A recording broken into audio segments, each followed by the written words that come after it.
In front of me is Redmi 12R, and today I would like to show you how you can manage autocorrection. Begin by opening settings and scrolling all the way down to access additional settings.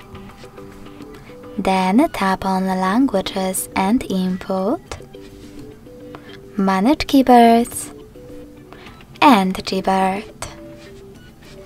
Following that, click on text correction, scroll down just a bit and tap on this switcher next to autocorrection. This way you will turn it off or on.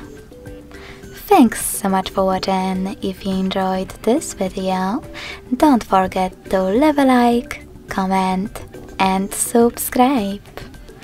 Bye!